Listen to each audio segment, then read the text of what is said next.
जेलला sudden आयुष्यभर, पण समाजाशी गद्दारी करून तुमच्या त्या जेलला घेऊन तुमच्या मनासारखा मी नाही वागू शकत.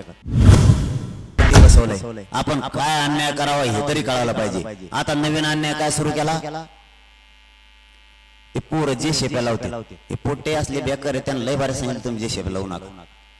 जे शेप्यालावर गुन्हे दाखल करायला चालू केले. त्यांनी काय केलं म्हणजे फुलं आमचे, पैसे आमचे, डिझेल आमचं, जे शेप्या आमच्या, भाडं आम्ही देणार, रस्ता आमचा, मागणी आमची, लोक आमचे. तुला काय नाही मुंबईत बसून तुला अडचण काय, त्यांच्यावर गुन्हे दाखल करायला चालू केले. थांबतोय का बघायसाठी मी नुसतं थांबत, आणि माझा मराठा बी नाही थांबत. आता ते म्हणजे हो द्या काय केस व्हायचे त्यांच्याकडे बघायचंच एकदा. फडणवीस साहेबांनी खूप चांगलं काम करून दिलंय मला. ते जितके गुन्हे दाखल करते तेवढी फौज मला तयार व्हायला लागली मोठी. बीडला एक मुस्लिम बांधव त्याचं ते क्रेन आणलं होतं, मला काल माहिती मिळाली. ते क्रेनला मोठा हार बांधला होता, त्याच्यावरच गुन्हा दाखल केला आणि त्याला लय मोठा दंड दिला. तेव्हा म्हणलं आता एवढा दंड केला आणि तेव्हा केला ना होऊन देव म्हणला जे होईंगा होय होईंगा. आता मराठी पिच्छेच आता होऊन द्या मला काय घे वाजवून म्हणा तो. आता लोक नाही हटत.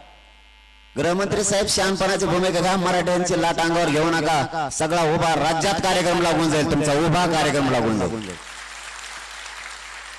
खोटे गुन्हे आपण मुंबईत चाललो होतो त्यावेळेस रस्त्याने सत्कार केलेल्या लोकांवरती आत्ता गुन्हे चालू आहेत 4 महिन्यापूर्वीचे. तेव्हा काय झोपले होते का, तेव्हाच करायचे ना. आता ते चालू केले. कुठे ते हलकी वाजणाऱ्यावर सुद्धा असं इंग्रजांनी हिटलरने सुद्धा केलं नसेल. इतकी भयानक परिस्थिती. त्या हलकी वाजवणाऱ्याचा काय संबंध याच्याशी, त्यांनी वाजायचं नाही पोटा नाही भरायचं. ट्रॅक्टर आणलेल्या पोरावर गुन्हे दाखल, नवीन साखळी उपोषण करणाऱ्यावर गुन्हे दाखल. एकदा असा डाव टाकला मंडपच काढून न्यायचा म्हणे आंतरवालीचा. म्हणलं तर मंडपला हात लावा मग सांगतो तुम्हाला कचका महा कसा असतो. कारण ते मराठ्यांची अस्मिता आहे तो मंडप, म्हणजे त्या मंडपनंच आंतरवालीच्या न्याय दिलाय. साहेब सोपं नाहीये, बोलणं खूप सोपं आहे, भाषण करणं सोपं आहे, ऐकणं पण सोपं आहे. 7 महिने झाले शेतकरी गाव आहे, सारखं लढतंय, साधी सोपी गोष्ट नाहीये. मराठा समाजाला न्याय मिळाला, तुम्ही ते सुतळीला सुद्धा हात लावून देणार नाही मंडपच्या त्या, तिथं माघार घ्यावी लागली. म्हणजे ते जे डाव टाकतील ती त्यांच्या अंगलोट यायला लागली. या साईडने नेमली ती पण त्यांच्या अंगलोट आली.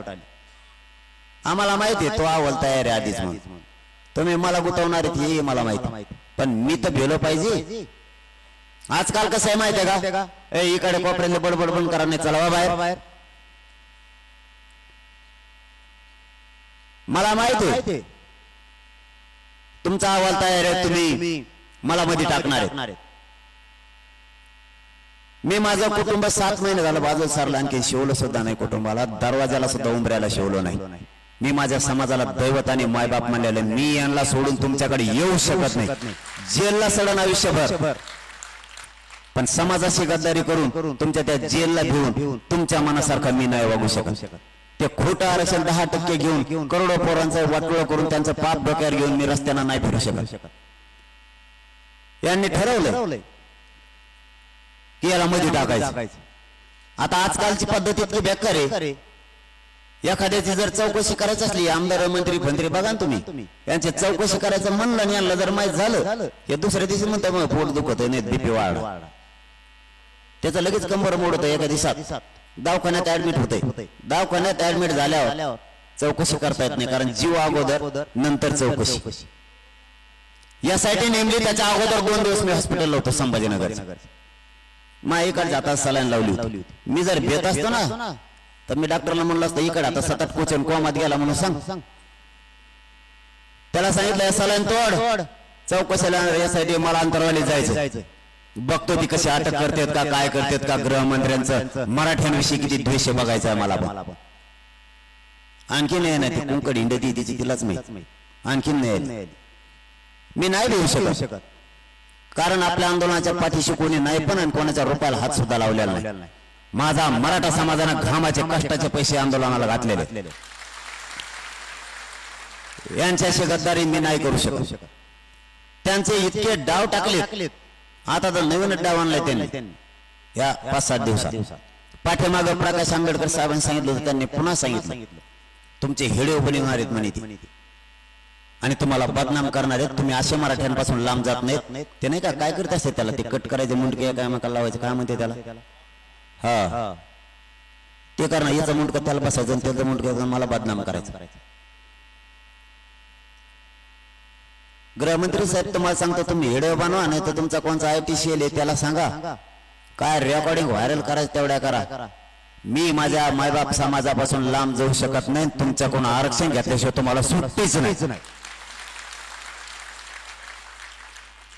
किती नीच विचार असले पाहिजे.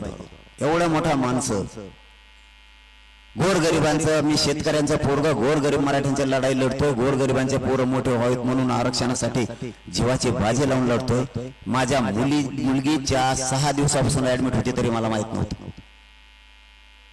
तरी मी अगोदर समाजाचं काम केलं, नंतर भेटायला गेलो. काल माझ्या आईचं ऑपरेशन होतं, ती मला 7 महिन्यापासून माहित नव्हतं.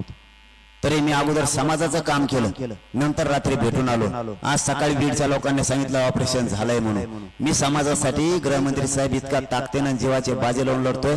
तुम्हाला या गोरगरीब लोकांची माया आणि आक्रोश तरी लक्षात आला पाहिजे की आरक्षणासाठी लढते. यांच्या विरोधात गेला तर सुपडा साफ होऊ जाईल राजकीय करिअरचा तुमच्या सगळ्या.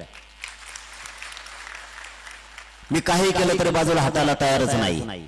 कित्येक पण यांना ताकद लावू, किती ताकद लावली तरी मी हटत नाही. तुमच्याकडे नोंदी निघाल्यात का नाही, का तुम्हाला पहिलंच आरक्षण आहे?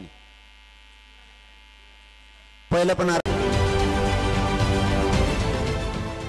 देश विदेशातील प्रत्येक घडामोडींचे लाईव्ह अपडेट मिळवण्यासाठी आता साम टीव्हीच्या सर्व सोशल मीडिया प्लॅटफॉर्मला लाईक, फॉलो आणि सबस्क्राईब करा. तसंच सर्व नोटिफिकेशनसाठी बेल आयकॉन प्रेस करायला विसरू नका.